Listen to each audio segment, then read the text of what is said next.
You have a pet, right? A little fur ball, a fish, a reptile, whatever that thing is.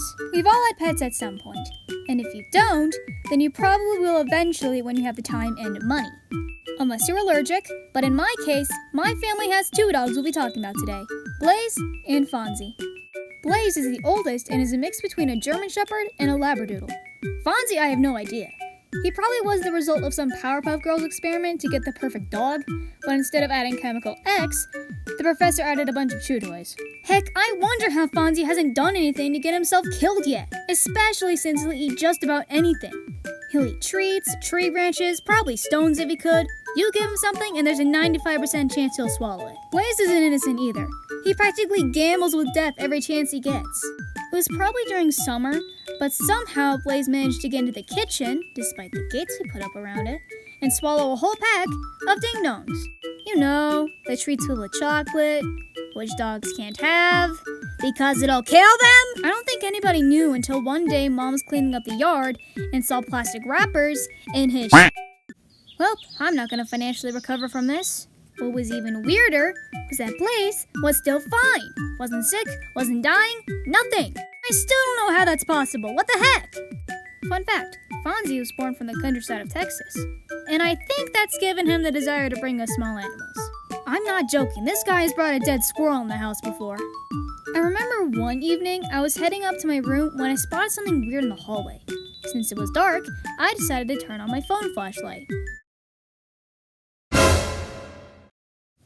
Oh my god, holy Turns out, it was a dead mouse. I think Fonzie was the one who brought him here, but let's be honest, Blaze the death gambler probably killed him first. Since being adopted by our totally normal family, Blaze and Fonzie have developed into theater kids. No, they aren't in any musicals, that I know of, but they do act like Regina George and Gretchen Wieners if they were siblings.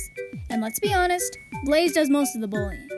When Fonzie was first adopted, Blaze met him when he was sleeping right in Mom and Dad's bed, right in the place where he usually sleeps. And Blaze did not like that. So, Blaze grabbed one of the bones Mom gave him, woke Fonzie up, and threw it down the hallway. Fonzie took the bait and left Blaze to sit in his favorite spot. Fonzie does annoy him too, but it's only so they can play. Hey bro. What? You want to yell to leave with me? There used to be a dog that lived next door that Fonzie would constantly talk to. If she was outside, so was he. If she barked, he'd bark back. It got to the point where we all started joking that Fonzie had a girlfriend.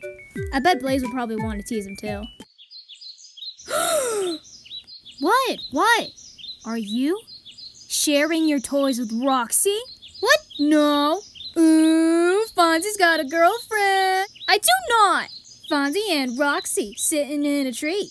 Don't you dare finish that sentence or I'm gonna Kissin. Well, that was a video. What'd you think? Personally, I actually like this one. It's probably one of my best ones so far, especially a little bit at the end. Anyway, before I sign off, I just want to thank you all so much for getting me halfway to 100 subscribers. We're like at 61 now? Anyway, I hope I don't stop growing and that we can reach 100 someday. Thank you! Anyway, I don't have much else to say to be honest, so I'm probably just gonna sign off from here. Bye-bye!